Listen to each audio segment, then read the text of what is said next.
Welcome back to the Occult Rejects. Today we got a really real fun one here.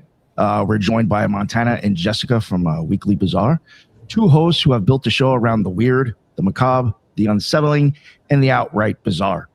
If you heard their work, then you already know that they have great mix of dark subject matter, real mystery, and the kind of chemistry that makes the strangest stories feel like you're hearing them with old friends late at night.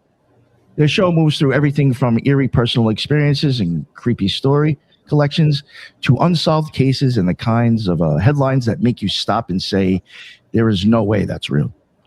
So today we're going to get into how they feel, how they got started, what pulls them toward the bizarre, the cases and experience that stuck with them the most, and where they think the line really is between true crime, folklore, paranormal experience, and the unknown. But before I introduce them and the rest of the panel, I do have a few announcements I would like to make. On Saturday, April 25th, the Southeastern Masonic Symposium is happening at the Asheville Masonic Temple, and that is at 80 Broadway Street in Asheville, North Carolina. And I will be there in person. So come down and meet me and the rest of the crew. And who's the rest of the crew? Who are the people that are speaking? They're probably thinking right now. We got John Michael Greer. He is the keynote speaker. If you're into the occult, I'm pretty sure you know who the hell he is. And we got Colin Conkright. He has been on this show multiple times. I think I even dropped a show with him today that he was a guest on, with a roundtable. Definitely check that out, American Esoteric. And we got the man himself who's been on the show multiple times and will be coming on more in the future, Ike Baker from Arcanum. And we got Tom Carter. So we got those four speakers, and I will be there myself. So come on down, check it out. I'll smoke one with you if you want.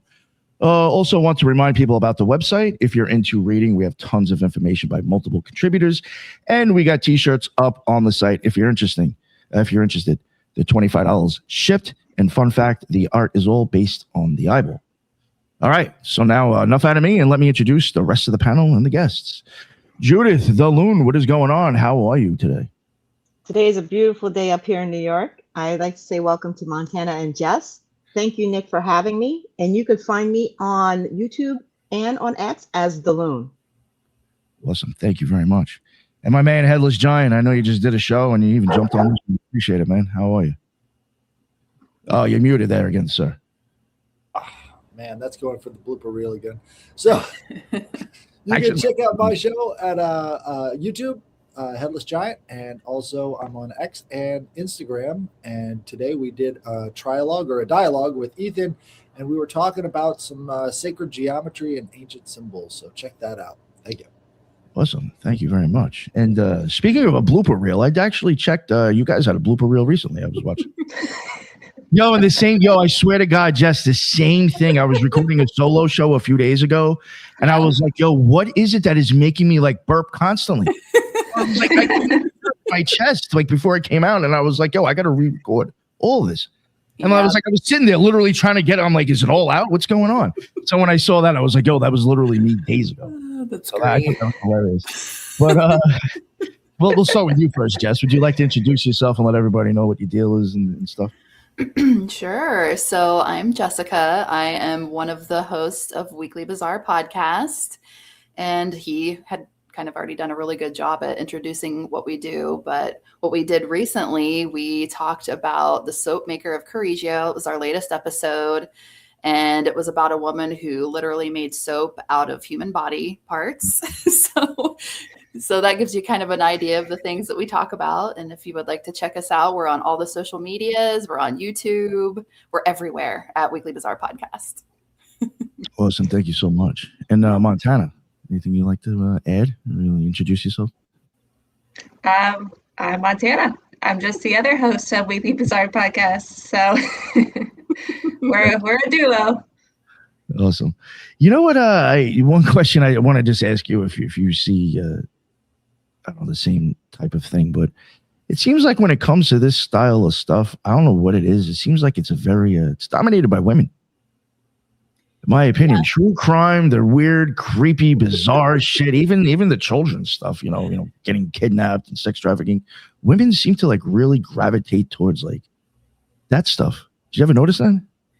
Yeah, I actually just had this conversation with my partner the other day because I always am watching really dark shit. And he's like, I don't understand how you do this. And I'm like, honestly, I think women can handle it because we're just built different or something. Like, I don't know, like we can go through childbirth and like really, those types of things. So I'm like, maybe that kind of stuff just doesn't, maybe it hits us a little differently than it does with men. I don't know. I can't really speak for men, but that was just what we kind of talked about in our conversation. So I don't know. Yeah, and I saw a meme. Well, it was like a video a few days ago. And it was like showing it was a cartoon where it was like stick figures, and the dude was like sitting on the couch watching horror movies with his girlfriend, and he's like popping, eating popcorn, and she's like, oh my god, and then he puts on something else, and it's like talking about chopping somebody up in pieces, and she's like glued to the TV, and he's like, what the fuck? And it's just like, yo, that is on point. It's so funny. It's relaxing. Fall asleep to it. I do. Well, I was even saying before, like this type of topic for me is like easier than if I was like, I get what you're saying. But I have always thought when it does come to these type of things, I've had women on a lot for true crime and the weird shit. It just seems like they cover it very well. So I was just wondering if you ever noticed that. But I guess real quick, if you don't mind, get some maybe questions just to get an idea of like both of you. How did Weekly Bazaar first come together, and what made you both realize that this was the kind of show you wanted to build? Well, I guess I'll start with that. Before Weekly Bazaar, I was doing a podcast with one of my good friends, and it was Bitches Don't Brunch. And he talked a lot about spooky stuff, and there was a lot of sexual content on there. And she had a lot going on, so she had to quit the podcast.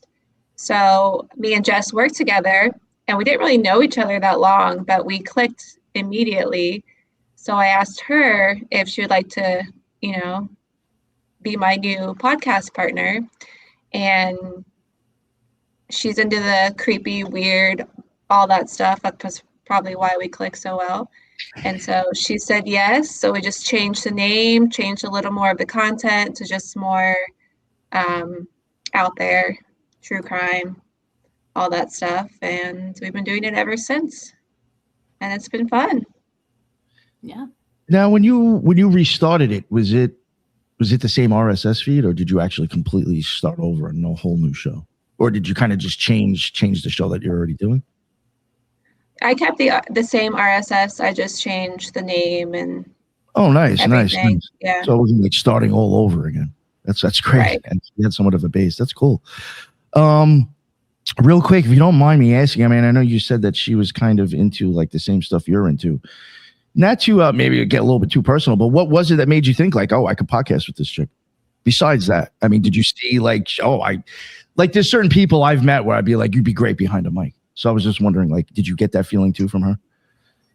Well, I had her on before this podcast with my other co-hosts. I did mini episodes. I call them Montana's mini episodes. And one of them was massage. We are massage therapists.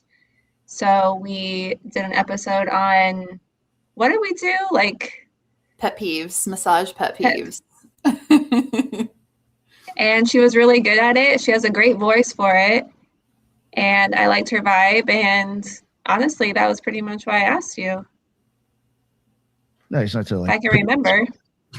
And you thought I was weird. A little bit. You're spiritual. Nice. That's why also you're very spiritual. Yes. Nice. Was there a particular story or case or experience that made each of you like kind of fall in love with the weird and bizarre in the first place? Like, I guess we'll start with you, Montana. Was there like one type of case or situation where like that's what got you hooked into this stuff? No, back in college, I actually wanted to be a profiler. And so I went for psychology and did all that. And I've been into true crime ever since that, because I always was curious how serial killers thought. And if I could just interview them, that's what I really wanted to do. I wish. But as you see, I did not.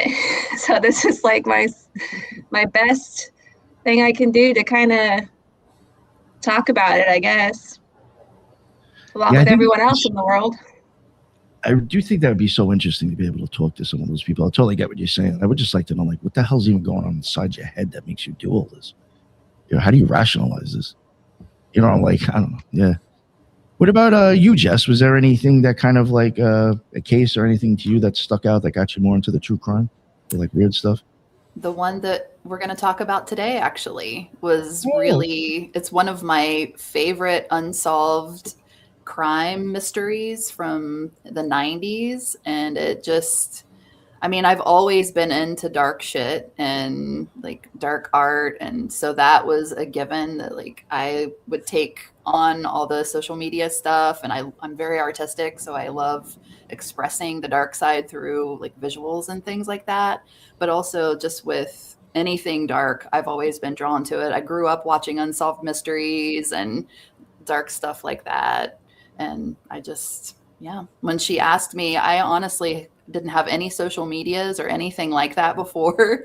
So it was like a complete leap of faith. I'm like, I've never done anything like this, but I'm totally into it. And this case was actually the one we're going to talk about today was actually the first one that I did once I started with her on the podcast. So yeah. All right. And then it's just grown from there. Listen, thank you. Did Headless or Judith, did you have anything to ask before maybe we'll get into that topic? Unless you guys don't have any jump in. All right. Yeah, okay, sounds good. So what case is this? What topic is this? Do you want to introduce it, Montana, or do you want me to? You got this. Was your case, girl. So this is the mystery of Jennifer Fairgate. Have you ever heard of her before? No. Yeah, I've heard of the name because I did have that as a question, but I was like, just in case that was the topic. I didn't ask it. So basically, in 1995 in Oslo, Norway, there was a woman who was found in the Radisson Blu Hotel, which was like a pretty bumpin' place to be back then, I guess. And she was found in her hotel room with a single gunshot to her head. And there's just all this mystery around, like, who was she? They never have figured out who this woman was.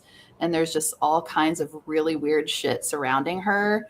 Like, for example, the tags had been cut out of all of her clothing so that you didn't know where her clothing was bought from.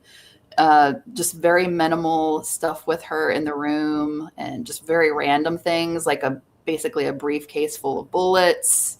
It was just a very strange scene that really caught my attention. And to this day, they haven't been able to identify who she was. What year was this? I don't know if you mentioned it. 1995. Okay, totally different case than I'm thinking of. Well, that is interesting. Cut off the tags. Yes. See, I would even wonder if the person who killed them had bought her the clothes and they didn't want people to know exactly which store they got it from to track them. Yeah, there's a lot of theories surrounding that specifically. I think one of them was like maybe she was a Secret Service agent or something like that. But she was so young. She was in her early 20s. So that was very off-putting too. So yeah, there's just a lot of questions with no answers. So I would think possibly more of whatever you were saying at her age. I hate to say it, but I mean, that'd be perfect for a honeypot, a young girl. You know what I'm saying? So. Yeah. All right, continue. Sorry about that. I was confused with another case actually. That was. What are you thinking of? I'm curious. Do you know what it is? The case that you're thinking of? It was an older case where I think like literally back in the day when they had like black and white photos, and I think some lady was just like found like dead on her bed, and that's all I can remember. I saw something about it. She was found on the bed. So maybe it is the same thing that you're thinking of. Well, you said 95. So yeah, true. I mean, the people were dressed up like they're going to a Western saloon at this time. That's how old this is. Oh, gotcha. So yeah, that's when that was another thing. It was also that's right. She was also a prostitute, like at a brothel. So I mean, I'm sure that's how old this was. Is that like those were legal stuff? Yeah, I'm not so certain that this woman may have been involved in something like that too. I don't know. But Yeah, I'll try to keep it kind of brief because there's so much information with this. So I'll Well, skim over like the say important whatever you stuff. go into whatever you want. Don't worry about it. It's your show. So she had called before she went to the hotel to make reservations, and this is where it all begins. All the confusion begins because she was speaking English when she made the phone call, and she requested a room under the name Jennifer Fairgate, Fair Gate. And then she ends up changing the reservations a couple days later. And she's like, actually, I'm going to come today and I'm going to be bringing somebody with me. And so that was another kind of curious thing. Like, who is this other person who was supposed to be a man? So they check in together, and his name was Louis Fairgate, allegedly Louis Fairgate. And so they check in, but upon check-in, she wrote the name differently than what she had originally spelled it as. So when she checked in, it was Fergate, like F-E-R Gate. So she changed the name. She didn't fill in any of the really important information that you really need to have in order to make a hotel reservation, which was another odd thing. And there's a lot of back and forth with the two receptionists at the time. Like, one has one story, one has another story. And for whatever reason, between the two of them, neither one of them got her information. So she just remained anonymous somehow. And they gave her key cards. One of the receptionists said that they saw her with this Louis Fairgate man. The other one said they'd never saw him. And then he was only seen on 2 separate occasions, and then he was never seen again. So, and this was just by one of the receptionists. So she gets her key cards, she goes to the room, and then it just keeps snowballing from there. Would you like to take over from here, Montana? I don't want to be doing all the talking. Just real quick, did they ever get a description of what the guy looked like? Well, both of them were said to be like, they were dressed in black. They looked really nice. He was very tall, dark-haired, long, dark trench coat type of thing. So definitely the mysterious vibe going on. I can remember in our episode, we were like, maybe they were vampires, because that's just how they sound. Like, that's what they looked like. It was just like very dark, mysterious. She had short, dark, black hair, and apparently he did too, but he was only seen by one person. So there's speculation he may not have even existed. So it's just very, very strange. Well, you know the case a lot better than I do. Okay. She wants you to keep going. Is that what she's saying? I'll keep going. You're doing a great job. So Jessica is a very good storyteller, let me tell you. Thanks. She's very good. Thanks. I tend to lose my place a lot, though, so I'm sorry about, it's going to be shitty editing, because I bounce around a lot. I do screw up the intro. It's quite all right. All right, so let me scroll down here a little bit. I got ahead of myself. So yeah, so I'll go into a little bit of detail about, I think everybody kind of knows what you need in order to get a hotel reservation, and it's really odd that they didn't do this. Yeah, especially like a license, or maybe not a credit card, but some sort of ID. I'd say even you go to like a hole in the wall, they're still going to ask you for a license. Yeah, and this was a really nice hotel too. So, their reservation requirements were pretty strict. Like, they needed to have a credit card on file and an ID, and they didn't have either one of these things. And they didn't realize this for days. Like, she was there for a whole entire weekend before they caught the error. And in fact, she had actually extended her stay at one point. And even then, when she went to the front desk, they still didn't get her information. So it's really weird. And I can remember in our episode 2, Montana kept saying she was probably slipping them cash, like maybe slipping them cash. And yeah, I was just thinking maybe she was tipping so well, they're like, I'm not even going to say anything. Yes. And this hotel was known for kind of shady shit. So like meetings with like political leaders and things like that, even like secret meetings. So who knows who she was, who she knew. It sounds like the hotel chain had an arrangement going on with some sort of outside agency if they're not asking questions about these obvious things. Exactly. Yeah. I've And heard some stories about hotels, so like supposedly like having weird shit going on in them. yeah. Yeah. And I'm sure, like you said, these receptionists are probably used to this kind of thing. So they're like, I'll keep it on the down low if you give me some money. We got Was this another highly Fairgate publicized? coming in. What'd you say? Sorry. Oh, was this highly publicized? When this Yeah. occurred? Yeah. I believe it was, but it was very short lived. I think it was kind of like an open close kind of thing. The investigation was terrible, absolutely horrible. And not to get too far ahead, but they put her face out there and nobody claimed her, nobody recognized her. And like eventually they're just like, well, I mean, that's that, at least for a time. And then it kind of comes up again when somebody gets curious and they're like, why hasn't this been solved? Who was this lady later on down the road? But Don't they only have a drawing of her face too? yeah, Like there's And no of course- pictures of her actual face? the crime scene photos. But yeah, the picture of her that they used was a drawing. Yes. The sketch. Damn. Ain't much about these people. So after she made her way to her room somehow without having to give anything, but I'm sure she slipped them cash, I guess they were seen again that same night. And I say they, meaning the same receptionist that claims to have seen Louis Fairgate says she saw him again at like midnight in the lobby that night with Jennifer. And then that was the last time she ever saw him. This is the check-in, and then later that same night, and then he was never seen by anybody again, including the woman who had seen him initially. Sorry, that is so I don't know, sketchy. Yeah. And they gave her 2 key cards, so one for her and one for the man, allegedly. She headed to her room.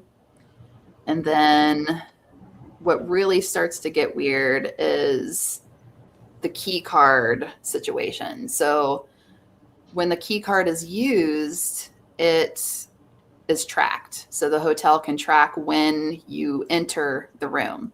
So they did have the records for every time that she entered the room, but there were no records of when people leave the rooms. So like there's no way of tracking that. So the only way they could tell kind of what was going on with where she was at certain times was when she would enter the room. I have a question about those key cards. Mm-hmm. Did they disappear? Did they not fingerprint them?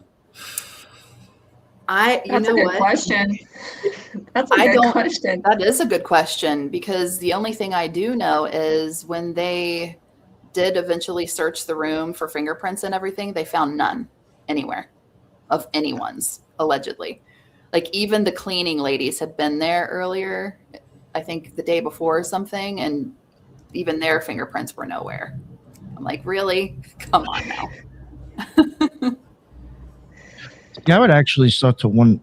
That's really interesting. If even the police were involved with covering something up, I don't know. Yeah, that's another huge issue in this case too, is the police involvement, which we'll get to in a minute.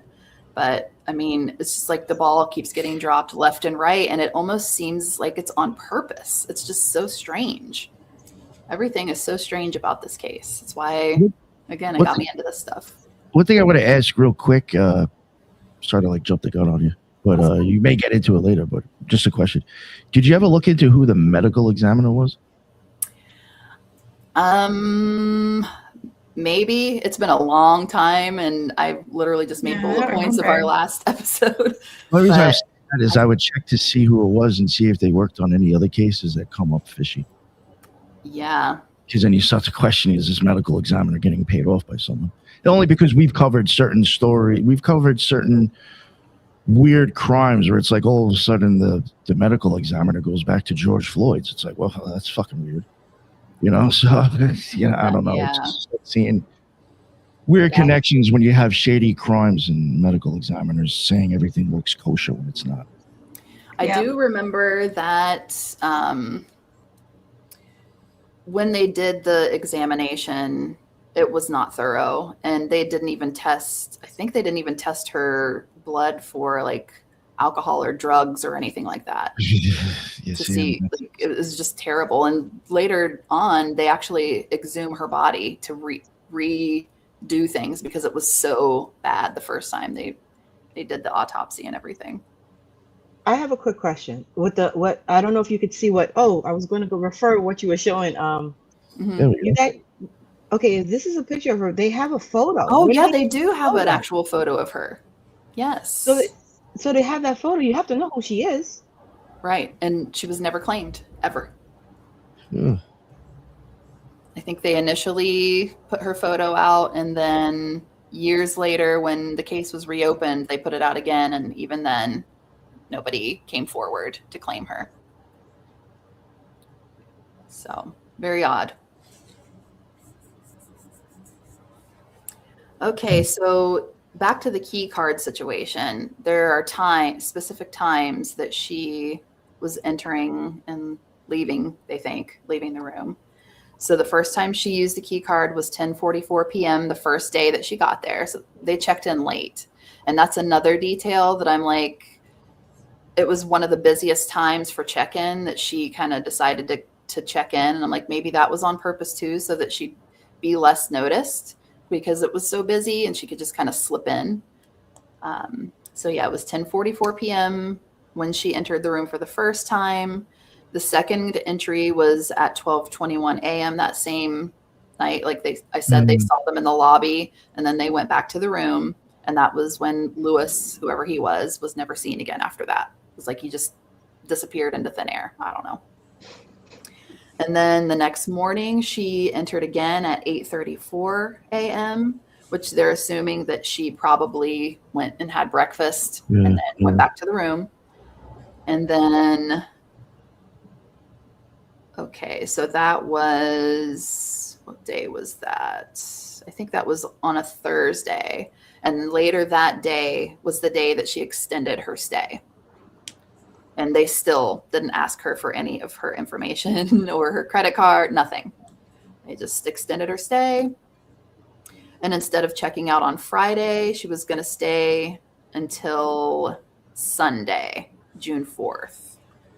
And then at that time, she received 2 new key cards. 2, which, again, they never saw Lewis again. So who was the other card for? I don't know. Okay, so then That's interesting. They never found the key codes. Yeah, I don't remember anything about that actually. So that was a really good question. I'm curious. I don't think we even thought about that last time. I don't think we did either. And in fact, like it was even on Unsolved Mysteries, which by the way, they leave so much stuff out of their what they put on those shows. It's crazy. But I don't even think they said anything about that. All right, so sometime between 8:34 a.m. and 12:44 p.m. that day, 2 housekeepers entered the room, and they were in there to clean. And they noticed that there was only 1 pillow and 1 duvet cover that had been used. So it looked like there was just 1 person staying in the room. And they also noticed a brightly colored, fashionable women's pair of shoes that were left in the room. And at this time, Jennifer was not there. So between 8:34 a.m. and 12:44 p.m., she wasn't there. And she didn't enter again until 8:34 the next day. So she was gone for 24 hours before she came back to the room again. So there's a 24-hour gap where was she? What was she doing? Why was she paying for a room that she didn't even go into that she's not using? Exactly. So that was weird. That was weird too. And then it was at this point. So this was, let's see. Hold on a second here. Thursday. Okay, so it was Thursday that they noticed that they didn't have her ID or credit card on file.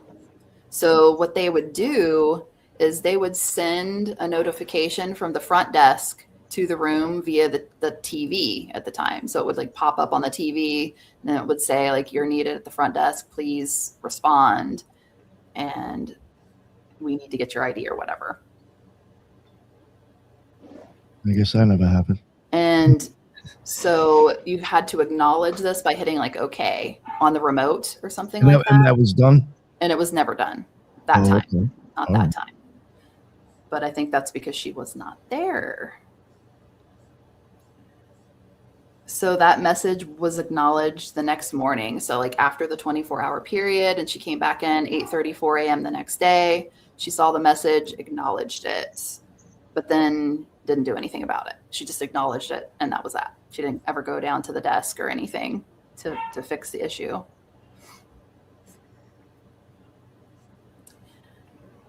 Okay, so then Friday morning at 8:50 a.m., the key card was used again to enter the room. And okay, hold on a second here. I'm sorry. No, you're good. You're good. I was looking through some of the crime scene photos. Yeah. And they just, basically didn't really do a lot of, investigation into a lot of the evidence that was left there. Like, not taking fingerprints is one of the big ones. And, some of the details in it, it looks like they were intentionally just sort of doing a quick job and then not paying any attention to it. So. Yeah. And I wonder too if it is the reputation of this place. They're probably like, well, I mean, this stuff happens all the time. Maybe a body isn't left per se all the time, but we're just used to seeing this kind of thing happening here. But I think she's a spy. Yeah, it just seems like it. It definitely seems like it. But so Evie Yurtsin was the one receptionist that had claimed to see this Lewis guy, and she was the one that caught the error later. And according to her, she's like, this oversight never should have happened. Like, they don't understand how in the world she got key cards without giving them information. So the other receptionist there said maybe it was because it was such a busy time and they just kind of rushed her in and let her go to the room. So, okay, around 8:50 a.m. on Friday morning, one of the housekeepers claimed to see Jennifer in the hallway, and apparently Jennifer acknowledged her, said hello in English, and then walked toward her room, put a do not disturb sign on the door, and that's the last time the key card was used. So 11:03 a.m. was the last time she entered the room, and that was after this housekeeper had seen her, said hello to her. She put the thing on the door, and that was it.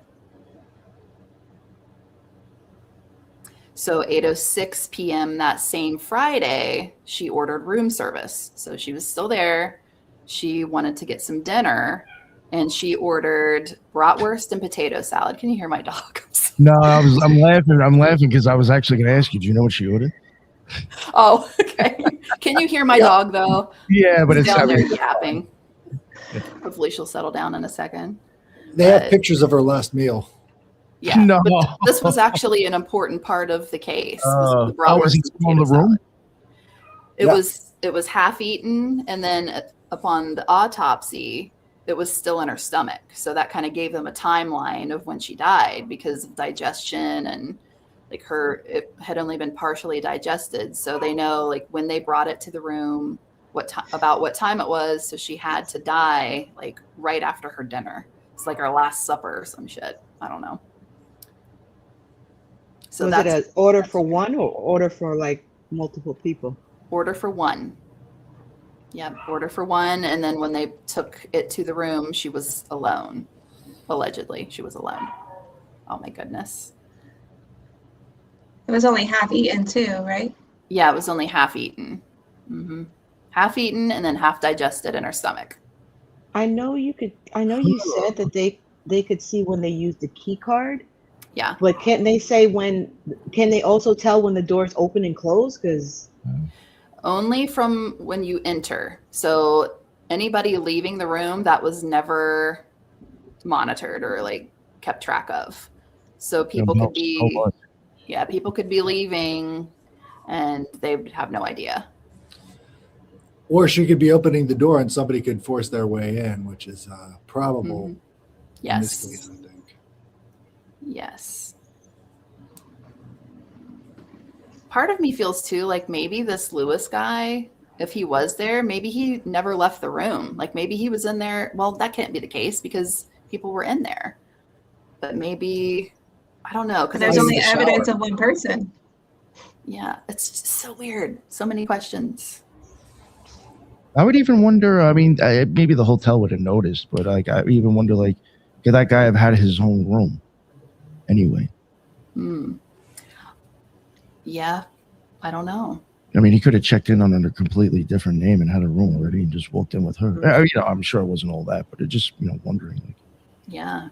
Or even with the food, like if I'm just going to keep it real. Sometimes some women get down. They have no problem. I love it when I can sit down with the chick. They stuff their face with food. Some of them want to pick their shit forever. So for all you know, she could have gotten knocked off while she was only eating still. Exactly. And that's why it was only half digested, because it took her 20 minutes or a half hour just to even nitpick that. Yeah, and look how little she ate of that bratwurst. It was like she took 2 bites. And then game over. Was that a bottle of was that like perfume or something on the table? It looks like it. Yes, yeah, that's one of the only things that was left in the room that was very strange too, and that's a man's cologne. I was gonna say that looks like a dude's cologne. Yep. So that was another big question mark. Like, okay, who did that belong to? Yeah. So it was like 8:23 when the lady brought the food to Jennifer's room. And it was a bratwurst that killed her. I mean, it kind of looks like a hot dog. It's not even a bratwurst. That's what I was thinking. I almost called it a hot dog. It looks gross in my opinion. Yeah. Right. Well, this was like hours and hours after she had died, so who knows what it looked like originally. Oh, yeah, maybe it shrunk. Okay, yeah, I got you. Yeah. Got a little dehydrated. I was in the pool.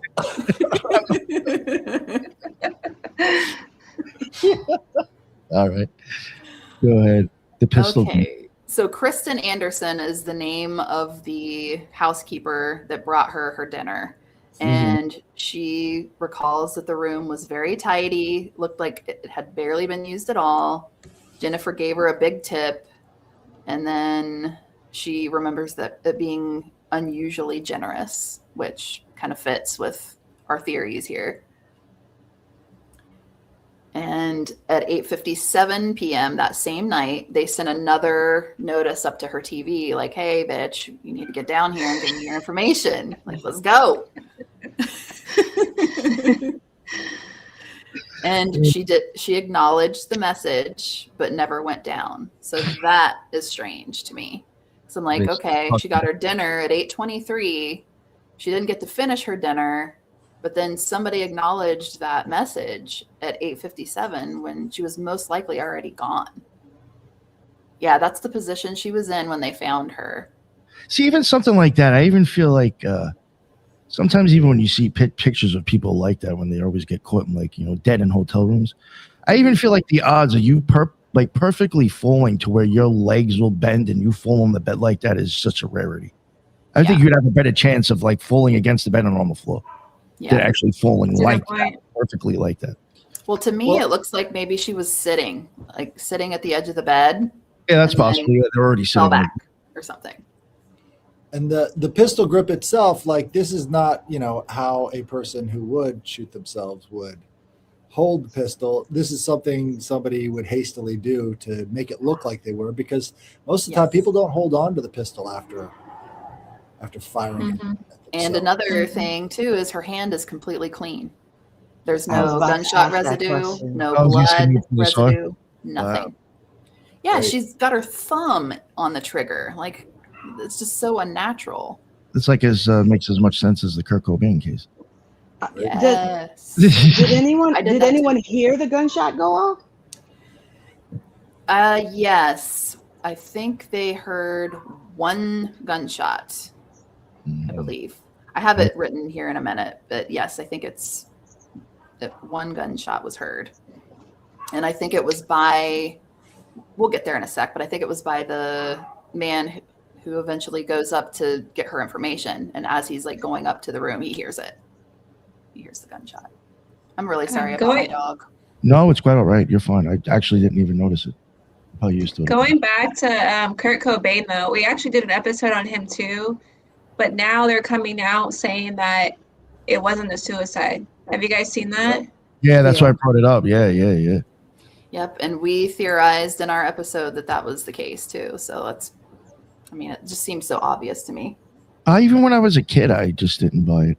Like, I remember me and my friends, I had friends that were bigger Nirvana fans than I were. All of them were like, I don't think he did it. I don't think he did it. Somebody killed him. It's probably more they didn't want to believe that he killed himself regardless. But Yep. So another weird thing about this whole situation was at some point, somebody had taken 3 sodas from the mini fridge and a bag of chips. So I guess they were stocked with like snacks and whatever. And somebody ate that and drank the sodas. But the contents of those food were never found in her stomach. So it was not her that ate it. It's fucking littles. So yeah, after that night, another day passes. Nearly 24 hours, I think. And then at 7:35 p.m. on Saturday, the hotel sends up their final message. They're like, hello, is anybody out there? Can you hear me? You would think they would go walk up to a room at this point and be knocking on the door and be like, yo, exactly. At this point, they do. So I feel like if that was any of us after the first time, they would have been knocking on our door already. Absolutely. And like the Econo Lodge. I mean, come on. You'd be like, hello, give me your $50 and your ID. So true. So again, keep in mind, the food in her stomach wasn't digested. This is almost 24 hours later. They send this message up to the room and it is acknowledged. So somebody's in there. Oh, somebody has been there all this time too, which is really weird. Like, who would be hanging out in there with her dead body, you know? It was like it was the wolf from Pulp Fiction waiting for the cleanup crew. Seriously. So it's at this point that they're like, they've had enough. They're like, all right, we better go up and see what the hell's going on here. So, and this whole time too, the do not disturb sign had been left on the door. So that was another little thing. Which is dead. Don't come in yet.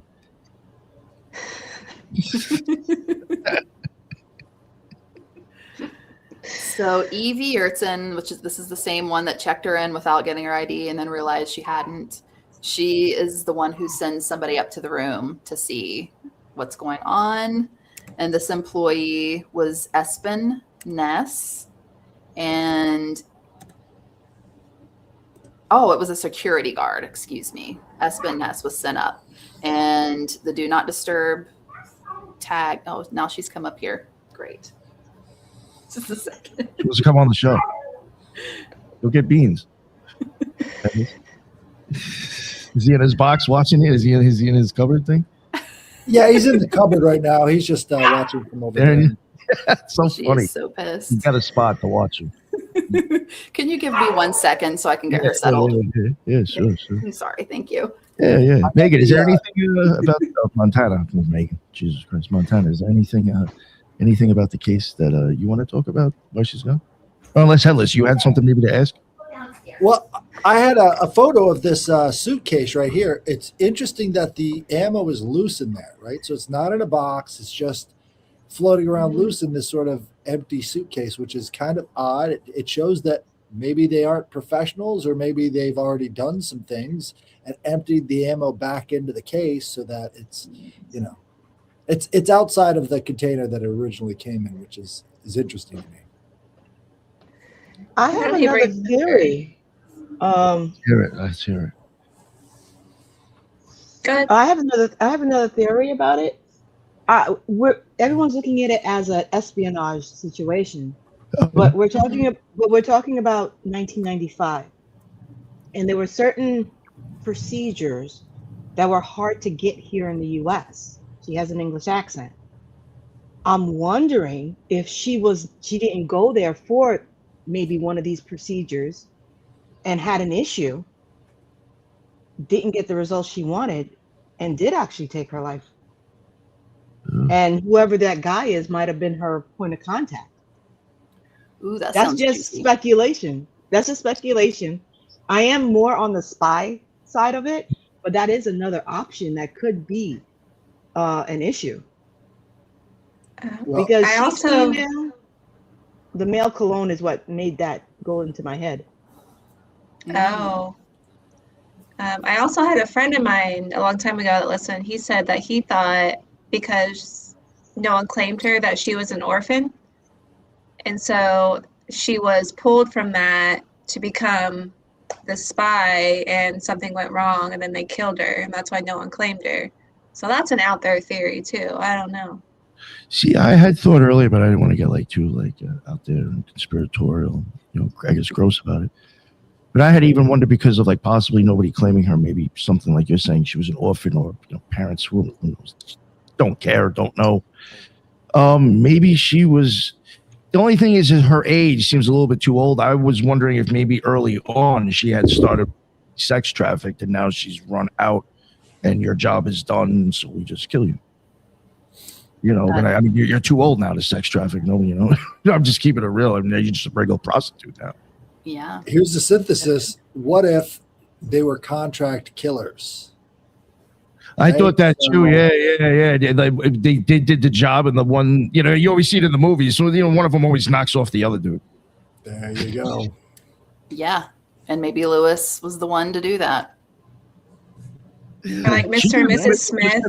Yeah, to look like a couple. Maybe he was the one who actually pulled the trigger on whatever had to get done anyway. And maybe he knew the whole time that was the plan, to take her there and take her life there.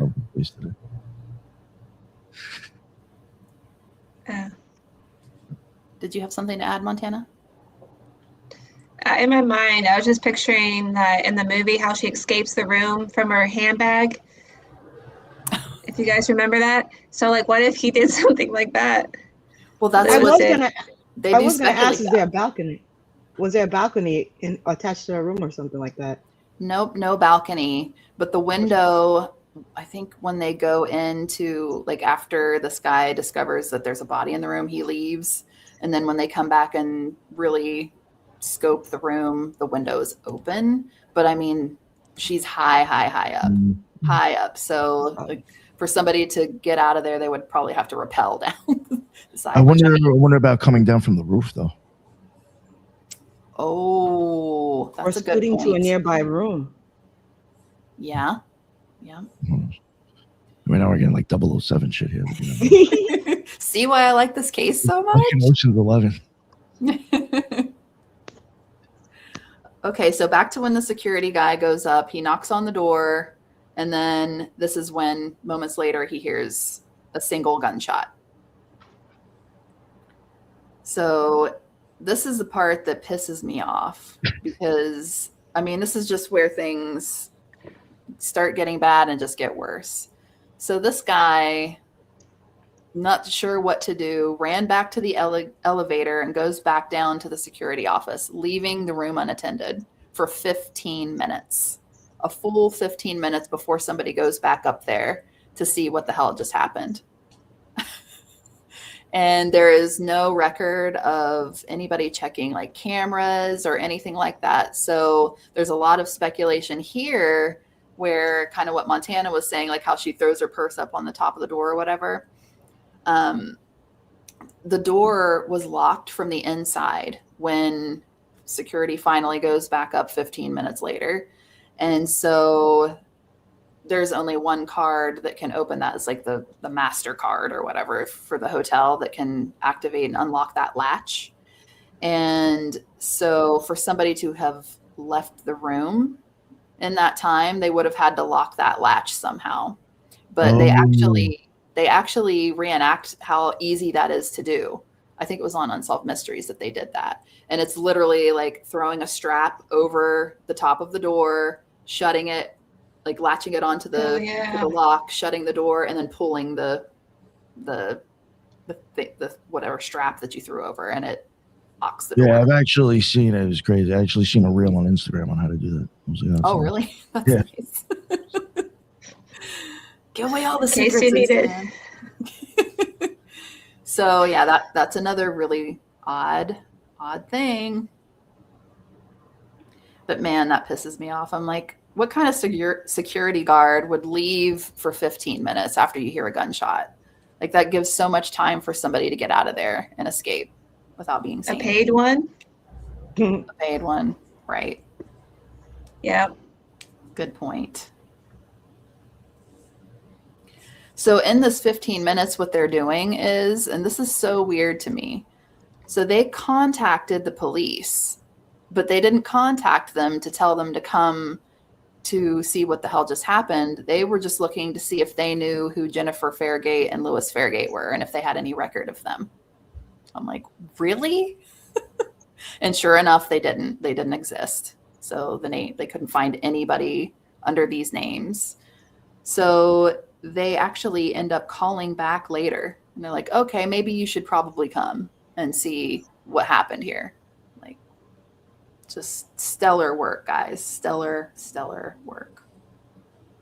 So this is when the police go up. The door was double locked. They get in, and then after unlocking the door, they call to see if anybody will answer them. No answer. Moves further into the room. And this is another part of the weirdness of this. So he said he noticed a sharp, acrid smell. So not necessarily the smell of like rotting flesh, but more like sulfur, like of a gunshot smell in the room, which is odd. It doesn't make sense. Sulfur. Yeah. That's interesting. I don't know what to think So, about that. I know. No, I mean, have the smell if they after the gunshot anyway, or no? I feel like, I don't know. I think it would dissipate pretty quickly, I would think. I mean, there was no GSR anywhere in our hands. No, none. And actually, after the police arrive and start doing the investigation and everything, it took them an hour to get there, by the way. What? Sweet ass time. Come on, no. That right there. Was there any festivals, anything going on I'm sorry. during that time? Somebody told them not to go right away, or that case, that call just got held up for a while, then they were told to go. I'm sorry, I don't believe that shit. I know. Like my brother's a cop, and he would even tell you that's something fucking wrong right there. Yeah. Yep. And why weren't they notified the first time to come, like when they called? It just doesn't make any sense. I mean, they show up faster for like less shit. I mean, you're literally saying somebody. I mean, how do you know the person still isn't in the hotel with the gun? Exactly. Oh, well, this isn't like This isn't like I got rear-ended. Then you wait an hour for the cops to show up. No, somebody's like dead. Yeah, and the awesome security guard hears a gunshot, and instead of like preparing to protect other people, he runs off for 15 minutes in the other direction. It's like as shady as the Whitney Houston case in that hotel. Yeah, strange. So when the police entered the room, the television was still on, the curtains were drawn closed, but the window was open. It'd have been great if the thing was up on the screen again. We need your ID. Probably was. Damn it. The ID. Get down here. So when she was found, she was wearing a black shirt, black stockings, silky black shorts, and black high-heeled shoes. She had a golden ring on her middle finger of her right hand, and a watch on her left wrist. She was laying face up, which we've seen already, partially on the bed, and her feet remained on the floor. So it literally looked like she sat down and was shot and fell back. This is why I keep thinking contract killers, because people wearing all black are not inconspicuous. They don't blend in. They teach you first thing, if you're on any sort of knock list with the CIA, you need to blend in. You can't make yourself stand out. And both of them were wearing all black like they were some sort of, Matrix trilogy type characters. So it's very obvious to me that they probably weren't involved in some sort of knock list, Yeah. You hear that, Jess? She wears black all the time. That's all she wears. That's all I wear.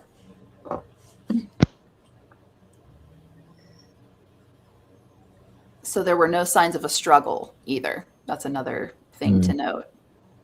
The bratwurst and potato salad was still there, as we've seen, half eaten. And That it was did no look like it struggle was in nothing. interrupted.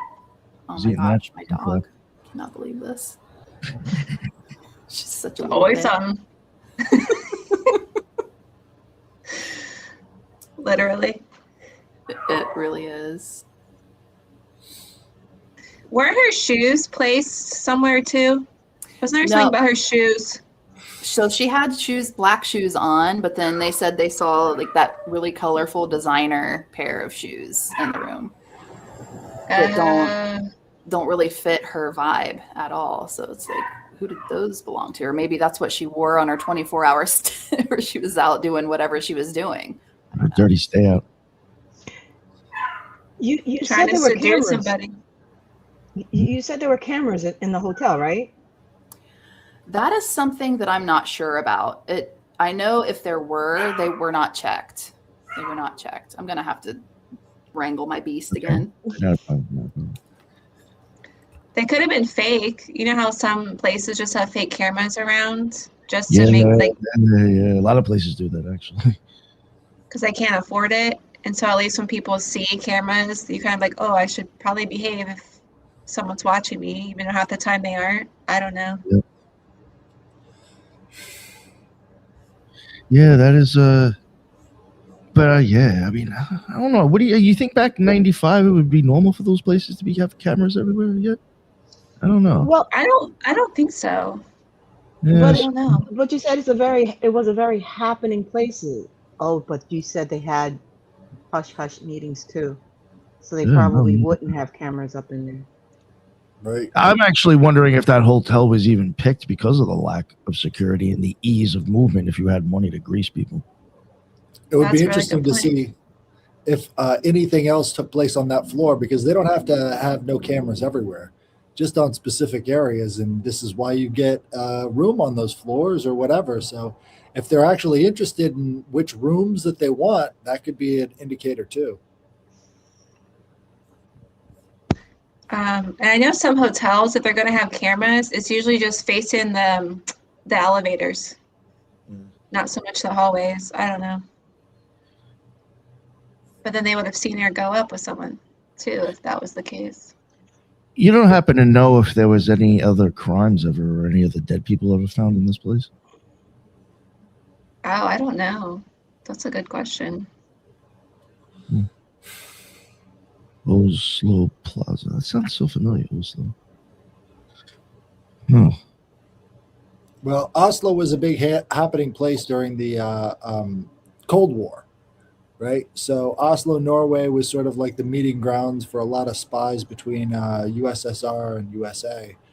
There's the Oslo Accords and all the rest of these things that sort of culminate in that city as international intrigue. So whether they be contract killers or CIA, that's where to go. But that was also another reason he thought she was an orphan, because of the Cold War. That's right. Yeah. Is she wrangled? For now, she's being crazy. Tony was even trying to wrangle her and she wouldn't let him. Okay, so here we go again. Quick question, Jess. Do you know if there was any other murders there by chance at the hotel? I can't remember. I think there possibly were a couple. Yes. I'm looking into it myself. Or maybe suicides. I can't remember. It's been so long since I've really dug deep into this, but as you're looking for that, I'll continue on with like the other weird shit in the room. So this is really strange. There was a pillow beside her that had a gunshot through it. And you would think that, okay, maybe that's what they put over her to muffle the sound or whatever. Yeah. But there was no blood on it. It was over beside her. And then later on, they find 2 bullet casings. So they're like, was that a practice shot? I don't know. But they only heard one go off, right? And they only heard one go off. But I mean, maybe it was muffled enough and at a certain time where people were sleeping. It was, I don't know. I don't know. In mafia movies, it seems to be a silencer, but I don't know how true that is. They just use a fucking pillow and nobody hears them. Could just be a miss. The first shot missed and then the second shot hit. So it could be that. But it's weird because the guy only heard the gun go off once when he was knocking on the door. So it had to. Yeah. And I mean, he left for 15 fucking minutes. So. Yeah, I mean, who's to say one didn't go off already and he only heard it because he was so close to the door? Yeah. Right. He heard it and then he ran away, and there could have been another shot too. That's true. Yeah. Fuck, who knows? Oh, so it's important to note though that where the pillow was laying, it looked like the shot went down through the pillow and through the bed. So somebody shot it like down that way, which makes no sense. Why would you do that? I don't understand. Were there any struggle marks on the body? They said there were no signs of struggle in the room at all, or on the body for that matter. No, she was drugged though. You wouldn't know. Wouldn't know because they never tested her blood. Yeah. Yeah. And even then, I mean, back then, there's like stuff that we've even covered on this show that like have been associated with, they think like that smiley face killer stuff. Yeah. And there's people who'll show up with like, now they're starting to realize it, like some sort of cough medicine or cold medicine with something else added to it that you can literally buy from the store. But if you make that concoction and give it to somebody with alcohol, it can actually pretty much like, it's almost like a cheap version of GHB. So, I mean, I don't know if people are hip to that back then, but I mean, who knows what could have been given to that person?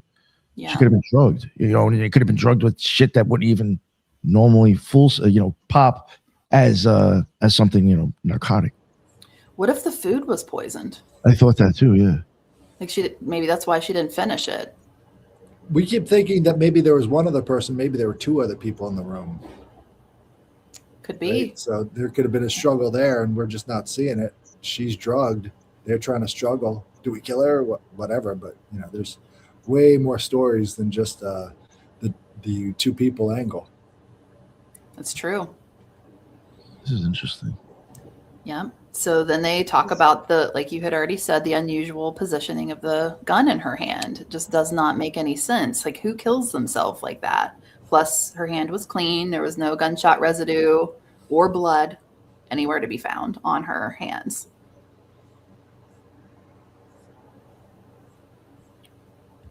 So weird.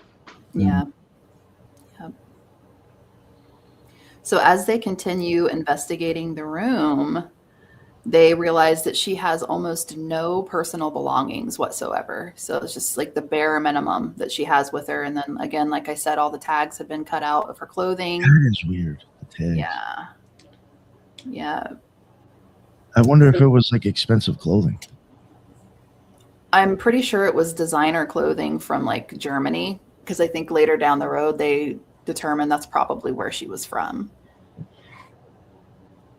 But she had no clothing for the lower half of her body, including no underwear, no additional skirts or pants. And the only extra clothing found were shirts and various tops. And then the brightly colored shoes that they had seen were gone. They were not there anymore. Yeah, I couldn't find those on the pictures. I kept looking through there, and it's like, where are these other pair of shoes out there. Yeah. So Yeah, so the only people that alleged to see those were the housekeepers, right? They were the ones that were cleaning the room, and that's when they saw those shoes that were no longer there. Now, what did they look like again? What did you say They were like brightly colored designer heels. Oh, okay, So, little heels. yeah. Couldn't even have been a dude's then. Yeah. Lady of the night shoes. It So fills in the gaps on that two people theory. You know? Yeah. Yeah. And then what about the cologne too being left there? Is it like a signature thing? Like leaving their mark, like been here? I don't know, but there was no purse, no wallet, no identification, no passport, no travel documents, no money, no credit cards, and no checkbook. None of that stuff was present. Nothing. Nothing to confirm her real identity. Still never got that ID. Yeah. Damn ID. They never will. And minimal toiletries. So there was a toothbrush. Missing items were toothbrush, deodorant, and makeup. But they did see that it appeared somebody had used the shower, which that would fit with somebody cleaning up. And like I said, all the tags had been removed from her clothes and they had been carefully cut out. So it was definitely on purpose. I wonder if her shit was taken. I probably, especially if this was planned. Yeah, they just grabbed all her shit. I mean, I don't know if was DNA even a thing back then? It's a silly question. I think it was in its infant stages in the late 90s. So it was even like a toothbrush, you could worry about possibly blood to make, at least a blood connection. So who knows? Blood type. Yeah. Yeah. So as far as like luggage, she had a Travelite bag and a designer attaché briefcase, which is the one that had, it was very expensive too. So like all of the stuff is nicely made, expensive stuff, which really fits with the spy or the, I don't know. And then in this briefcase were 34 additional bullets. And that was it. That was the only thing there, which I'm like, that makes no sense. Why? She had 34 bullets with her? Yeah, like if you're going to commit suicide, why would you need that many bullets? Good point. So, I don't know. That's a weird one. She was like waiting for she was like, I wish a motherfucker would right now. Go out in a blaze of glory. So there were no usable fingerprints in the room at all. That is so fucking weird. Not even on the bullet casings that they found. Nope, not even on those. And another strange thing is the serial number on the gun had been removed. That was just filed out. Yeah. Which is something, I think it was on the Unsolved Mysteries episode. They interviewed an actual Secret Service agent guy, and he said that was a very common thing for them to do so that the guns couldn't be tracked back to their missions or whatever they were doing. So, and it looked like whoever had done it knew how to do it properly to remove that serial number. Weird shit. Weird shit.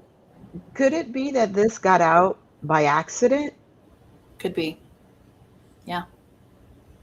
Especially like maybe one of the hotel employees wasn't supposed to see what they saw, maybe. And that's how it got out when it shouldn't have otherwise. Like maybe this kind of shit does happen all the time there, but it's kept I wonder down low.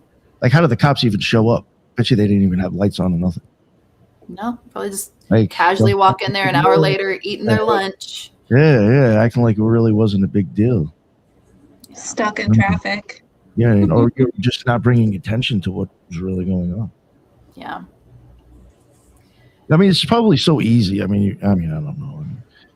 I'm sure there's corruption to where it's just like you literally could just be like, listen, just go in there and do the bare minimum and get the fuck out, please. Yep. And I'm sure that happens. Act like you did something. Yeah. That's probably just another fucking dead prostitute. Worded that way, and nobody's supposed to care now. Mm-hmm. That's actually one of the theories too, is that she may have been a prostitute, but I don't think so. I think there's way more than that going on here. So during her autopsy, this is where they find the bratwurst and the potato salad that's still undigested in her stomach. And no sign of those chips or the sodas were found. So who the hell was consuming that? Like they had an after murder snack? I don't know. Yeah, right. Or again, they could have been there for so long that they snacked on something anyway because they're there in the room for hours. Yeah. Maybe her food was poison and that's why they didn't finish it. And they ate the chips instead. This is really weird. And it sounds, well, I mean, technically it's considered a suicide, correct? Mm-hmm. That's what they ruled it as initially. Yes. Damn. So it's not even unsolved. They just considered it a... Yeah, they went back and forth between homicide and suicide, but I mean, they ended up settling on suicide and case closed.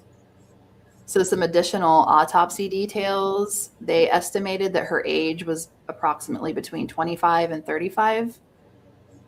And she had high quality, very expensive dental work done. So that's another, like, she had money. Epstein. She couldn't be an orphan. True. Well, he had that dentist on staff, right? And so he kept a dentist on staff. It's strange, but if you think about, dental impressions after death, that's usually one of the main identification techniques. So if you can change a person's dental work. Yes.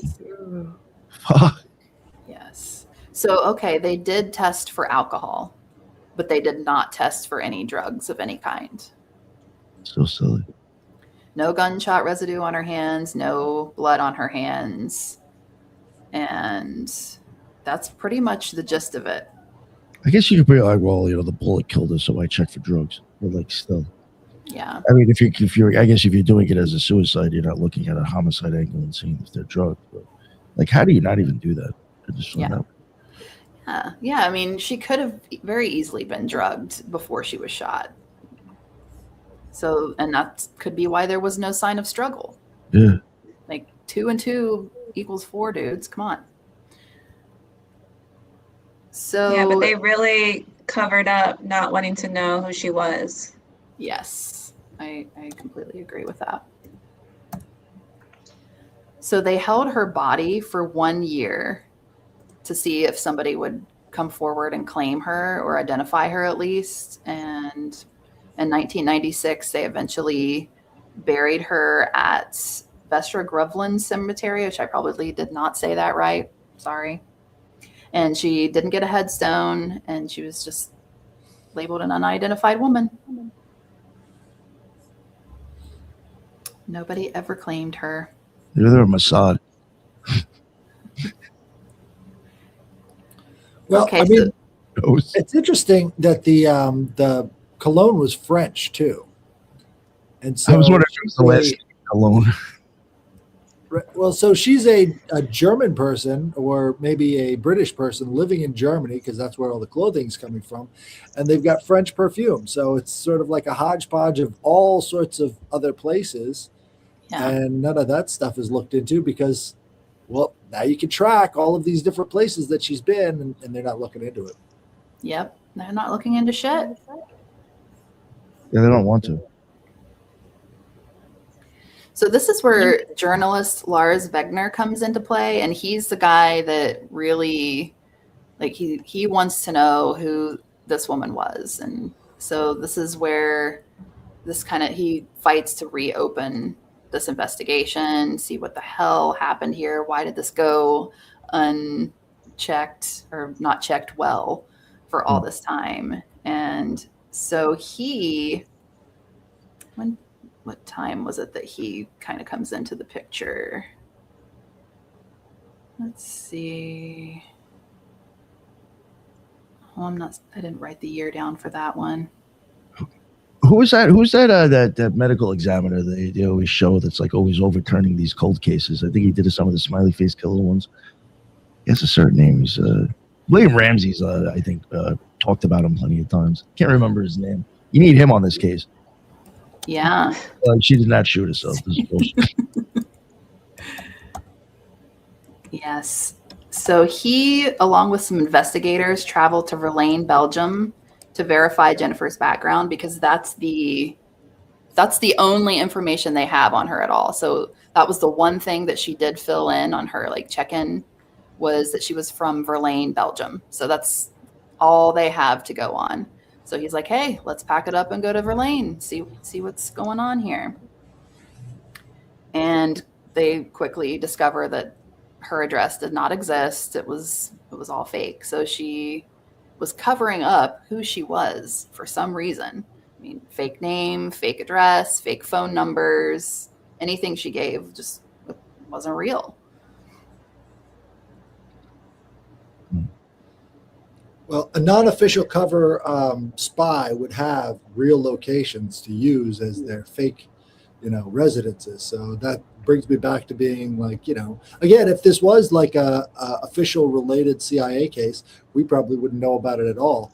But if they are sort of on the contract edge, it would make sense why it would be, publicized and everything else would be so mysterious. Maybe the, hotel and the cops might be getting paid from international crime organizations. Yeah.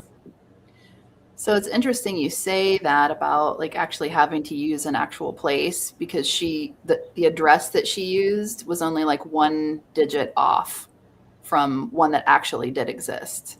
So that fits for sure.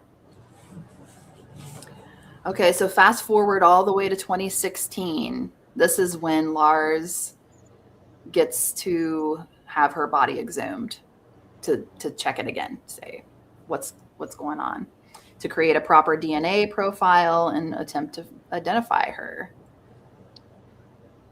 So her remains were actually surprisingly well preserved, and they were able to do a DNA extraction. And this showed that she was of European descent, most specifically likely from Eastern Germany. But there were no matching records in any databases, and no families came forward at this time either. So very strange. But then there's this really cool thing that they did. I don't know if you remember this part, Montana, with the C14 testing. Have you guys heard of this before? Carbon 14 testing? I don't think so. So there was a professor from Sweden. His name was Hendrik Druid, which is a really cool name. But anyway, he uses a technique to test for the C14 or carbon 14 in tooth enamel. And basically what this tells is like there's residual radiation from the Cold War or not. So that can kind of determine her age more precisely based on how much of the C14 was in the enamel of her teeth. I thought that was really cool. And after doing this, they determined that she was most likely born between 1970 and 1972, which would have made her 23 or 25, 23 to 25 when she died. So she was young. Thanks, nuclear testing. Yeah, thanks.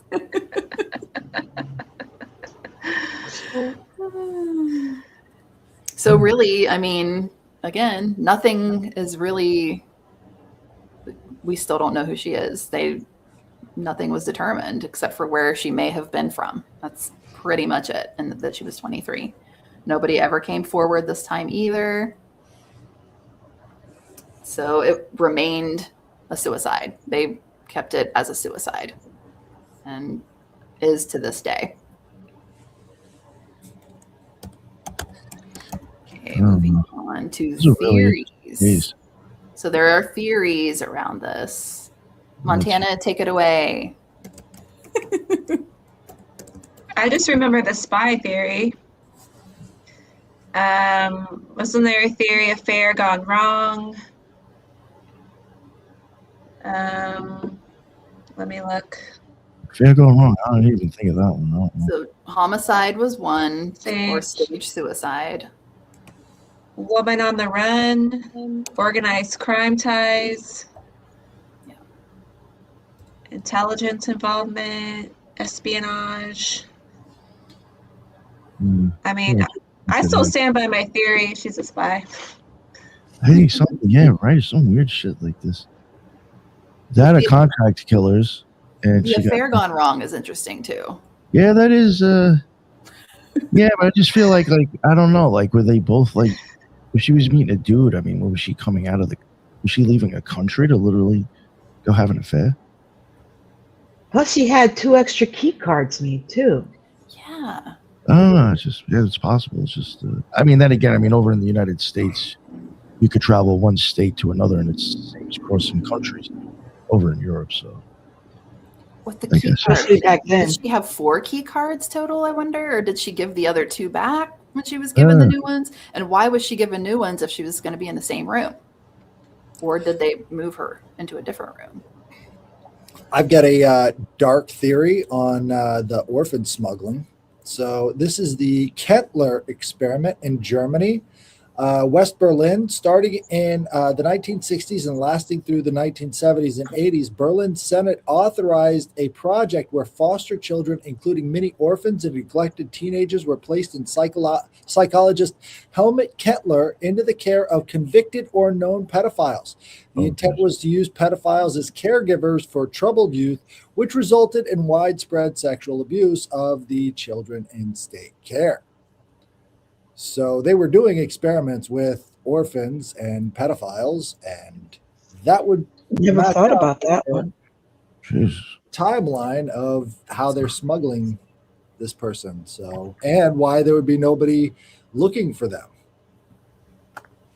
And if it's 1970, she would have been young. What, 10, 12? No, she was born in 1970. So it went on into the 80s, so yeah, who knows? That's creepy. And didn't you have a friend, Montana, that said something like grooming of some kind for like spy work or like espionage type shit, like from a young age? That's probably all she ever knew. She was just groomed that way. Yeah, I'm even still wondering if like somehow her age just didn't fit the bill anymore. Or maybe she found out something she wasn't supposed to know. You know, and they're like, all right, you gotta act like you're going on this mission in Oslo, get the hotel room, and then take Jennifer out because she knows. Well, they're expendable. Yeah. Or she could have been doing some research that people didn't want her to know, people didn't want known. Yeah. And the 4 key cards total. We never saw the people. The guy is whatever his name was. We don't know whether or not. Lewis. Maybe these people were people who were supposed to give her information and instead helped her out of this plane. Maybe. Yeah. Yeah, I'm wondering about all those key cards too. That is, did she have a hand in the other ones? And I want to know where the hell she was for that 24 hours.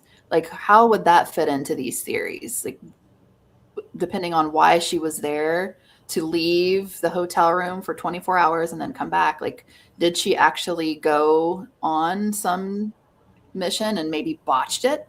Maybe she fucked up. And when they came back, they're like, you're no good to us anymore. You're done. Like maybe she was a hit person? Yeah. Or she was trying to gather information? That would explain the bullets if she was a hit person, like a hitman. Like, why have all those bullets just randomly in some briefcase? So odd. That's why I was asking if there was a festival or there was some type of big event happening in that town during that time. During that time, I don't remember seeing anything like that. Because especially what month was this? Let me go back to the top here. I have the exact dates. June. That was June. It was May 22nd of 1995. May. So that's actually around that time in Europe. That's like a heavy start of festivals time in different towns, depending. Oh, okay. Yeah, that would be a lot. Yeah, it could be. Yeah, I don't know if in Oslo, Norway at that time if anything was going on. I mean, it may not be like an international. When I was in Germany, starting April, May, all the way down to October, every town had a certain type of festival. If you're a hit person, you're trying to get somebody, you want to. That's That's the a good best. point. That's how they had it. That's how they did it in Godfall. Or I didn't even think about this. If this hotel was known for like political leaders coming and having meetings, maybe that was going on and she was sent there to take one of them out and it went wrong. I didn't even think about that. So many theories, but you see, the thing that really bothers me is that it wasn't even in the reports this was going on. Usually they add those things like this is going on and this is where she might have been. They didn't even speculate. right. They dropped the ball a lot on this case. They did. And poor Lars, that journalist, he tried his best to try to get this solved, but there's just not enough to go on. And so much got lost in translation too, probably over the years. But Was he able to re-interview the witnesses, supposedly? I think he did. Yeah, I think he was the one that actually interviewed the two receptionists. And they're the one, that's when he got the conflicting reports from them. Like one of them saying they saw Lewis, the other one saying they didn't see him. One saying there was no way that didn't interview them. The police didn't interview them. I think they did, yes. Okay. But where I got my information was from Lars' interview with them. That was their statements with his article or whatever he had written. So, yeah. But I find it strange, too, going back to that night of check-in where Evie Yurtsin, or whatever her name was, is there with the other receptionist guy. And she later on catches the error and is like, there's no way that this should have ever happened. But I'm like, you're the one that did it, bitch. You were there. It just sounds like she could have been covering for herself. Mm-hmm. Yeah.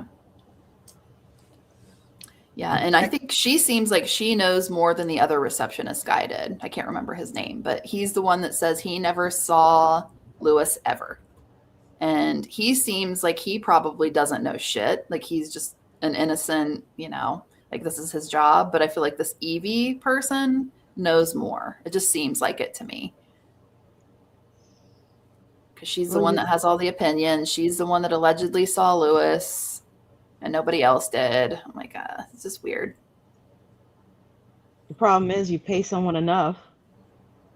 Yeah. They'll say whatever. And Jennifer had to have cash because she didn't have anything else on her. Like she probably was paying everything in cash. So she probably was slipping them money to keep quiet. Well, the Oslo II Accords were signed in September. I was just going to bring that up. The Oslo Accords? Yeah, that was September of 1995. Yeah. I was just reading that, dude. I was like political events in Oslo in May of 1995. And it brought that up. That's funny. Yeah, more is Israel and Palestine shit. Yup. Yo, so you know what it was? They were 2 months away of been dropping a nuke. That's. So what do you guys think fits the most? The spy. Yeah. The spy theory. Yeah, I've got the whole, they kidnap these children and then they train them to be contract killers. And she was supposed to do something in 1995, which had something to do with the Oslo Accords. And she didn't do it, or maybe she, chickened out or something. And so they had to take out the loose end. Yes, that fits perfectly, in my opinion. And the taking those orphans thing, that's crazy. That fits too perfectly. Wow. And it would make sense why nobody knew her, because she never had anybody other than the people grooming her for whatever it was that she was up to. right? And they took away all of her passports and stuff because they didn't really care about any of the other evidence. It was just, whatever. Doesn't Yeah, matter. We're not gonna get another caught. thing with the spy shit too is the guy that was interviewed on Unsolved Mysteries that was an actual spy or agent or whatever. He said it was another common thing for them to cut out the tags from their clothing. And actually, that just reminded me. I think it was 20 years earlier in. I don't think it was in Norway. It was either in Sweden or it was one of the Scandinavian countries.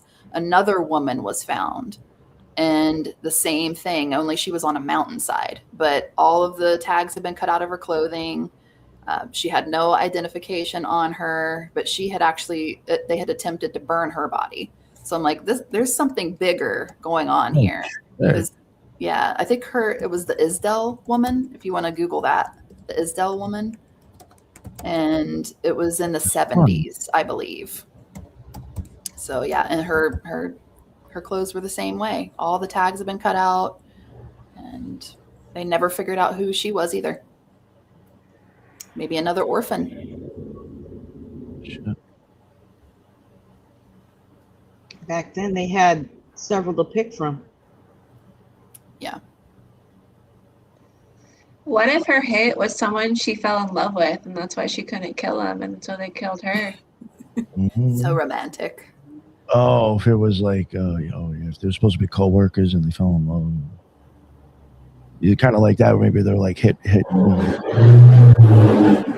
But they got romantically involved. Yeah, that spices up the story. I like that. Yeah. So that's all I got. That's it. The That's end. I Suicide. definitely think there's some sort of CIA, Mossad, or some sort of killing going on here. Like, hired killers. Yeah. Especially with all the bullets. I didn't think about that. Like, he was like, as you said, but then Judith was like, well, what's all the bullets for? All the bullets, the serial number being scrubbed from the gun. Yeah. Was the bullets to the gun that she shot herself with? Yes. They were, okay. Yeah, it was a 9mm pistol, so bullets for that. The thing that is really bothering me is the missing of any fingerprints or any DNA whatsoever. She's a woman. Women, she has to have a brush. She has to have a comb. Exactly. She's going out. She has these heels. She's brushing her teeth. She's doing hygiene, and you can't find not even a hair in the drain of the shower. Right. That had been used. Shit that she was taking. Yeah. She had. I'm sorry. There's no woman in the world. No offense to you, ladies. That And if there was a dude there, you guarantee there'd be some beard hair on the sink. I was gonna say even a guy would more shit bring more shit than that with you. I mean, fuck. That brings it up to the cologne. They found cologne, but they didn't find perfume. Yes. Which again is, I'm feeling like that's somebody's signature. Like that's what after they make the hit, leave that behind or something. I don't know. It could be a signature, or it could be a way. Okay, if you're a woman, you're going out, you're going to wear perfume. But if you want to travel around, and most people, if you walk by them, your scent is what's going to make you remember them. But if you want to hide yourself as a woman, I would put male cologne on myself, and when I pass somebody, they're not looking at me. They're going to think a guy walked by them. Ooh, what if the cologne was from their hit? Like whoever they had to go out and kill, and that was like their proof that they had taken them out because they know that was what that person wore or something like that. That was their signature.